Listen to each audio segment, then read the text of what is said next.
Hi friends, very very good morning. ఇదైతే మన first video. Please like చేసుకొని subscribe చేసుకోండి. డైలీ రొటీన్ బ్లాగ్ అన్నట్టు మా పిల్లల లేషోలో పని అంతా కంప్లీట్ చేయాలి. ఇక చూడండి, పని అయితే గిన్నెలు ఉన్నాయి బయట. ఇప్పుడే లేచిన నేను కూడా ఇల్లంతా చెందర బందర నైట్ అంతా ఆడుకొని ఇట్లా వేసారు. పిల్లలు ఉన్న కాడ ఇట్లనే ఉంటుందండి ఇల్లు, అంత గలీజ్గా ఉందని అనుకోకండి. ఇక పొయ్యి అయితే చూసుకొని వంట ఫస్ట్ స్టార్ట్ చేస్తాను. నేను అన్నం బియ్యం పొయ్యి మీద పెడుతున్నా. బియ్యం పెట్టేసి వంట అయితేనే కదా పిల్లలు లేచిన పని కొంచెం చేసుకోవచ్చు అనేసి నాకు అనిపిస్తుంది. అందుకే వంట స్టార్ట్ చేస్తాను లేవగానే. ఫస్ట్ అయితే ఇక బండ్లన్నీ బయట పెట్టేసిన, ఇక బాసనలకు రెడీగా ఉన్న అన్నీ బయట వేసిన. ఇక వంకాయలు కూడా కోసేసిన. ఈరోజు వంకాయ కర్రీ అన్నట్టు. ఇంకా అన్నం పొయ్యి మీద పెట్టిన, అన్నం అయితే అవుతుంది. ఇక కర్రీ వేసేస్తే ఇక అన్నం కూర వేసినాకనే మిగతా పని స్టార్ట్ చేస్తాను అన్నట్టు. ఎందుకంటే పిల్లలు ఉన్నా కూడా వంట మై డ్యూటీకి పోవాలి కాబట్టి వంట రెడీ కావాలి కదా. అట్లా ఇల్లు కూడా ఊడ్చేసిన నేను. ఇల్లు మొత్తం క్లీన్ చేసి చూడండి, ఇందాక ఎట్లుండే ఇప్పుడు ఇట్లుండో. ఇక అన్నం కూడా అయితే అయిపోయింది. అన్నం అయింది, ఇక కూర కూడా అవుతుంది అన్నట్టు. వంకాయ కూర అంటే తొందర అవుతుంది. బాసనలు కూడా తోమిన నేను. బాసనలు తోమేసి ఇక కూర కూడా అయితే ఉడకనికి అయిపోయింది. ఇక గిన్నెలను తోమేసి ఇదంతా కడిగిన అన్నట్టు కల్లి.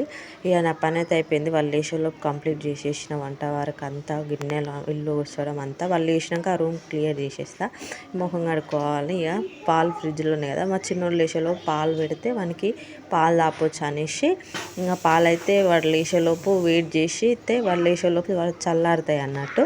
అట్లా అనేసి నేను పాలు వేడి చేసి పక్కకు పెడితే ఇంకొంచెం చాయ్ పెట్టుకుంటే పాలు అయితే ఇప్పుడు ఉండాలి కదా పిల్లలు ఉన్న కాడ ఇంట్లో, అందుకే ఉంటాయి. నైట్ కూడా అంతే. అమ్ము అయితే తాగదు మా పాప.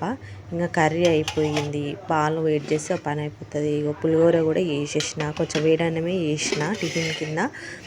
అన్నం కూడా అయితే అన్నం అయిపోయింది. అన్నం వంట మొత్తం క్లియర్ అయిపోయింది. ఇక మా పిల్లలు అయితే లేవలేదు చూడండి, ఇద్దరు వండుకుర్రు. నుసలం కూడా నుసలారు. అట్లా నైట్ ఏమో 12 కావాలి, 8:30 కూడా కావస్తుంది. ఇంకా వాళ్ళు లేచేలోపు నీ మొహం కడుక్కొని టీ తాగాలి. ఇక వాళ్ళు సైలెంట్గా డోర్ పెడుతున్నారు, ఈడ లేస్తారో అని భయం ఉంటుంది కదా. చూసారు కదా, పని అయితే మొత్తం క్లియర్ అయిపోయింది. వాళ్ళు లేచినాక ముఖాలు కడిగి ఇచ్చి మా మమ్మీకి తినబెట్టి చిన్నోనికి తినబెడితే పని అయిపోతుంది. ఇక వాళ్ళు లేచేలోపు ఎవరికైనా అమ్మకి అదే ఉంటుంది, వాళ్ళు లేస్తే ఏ పని చేయనియరు అనేసి నేనే మొత్తం పని క్లియర్ చేసేసిన అన్నట్టు. ఇది మన ఫస్ట్ వీడియో. ప్లీజ్ లైక్ చేసి సపోర్ట్ చేయండి. Please, thank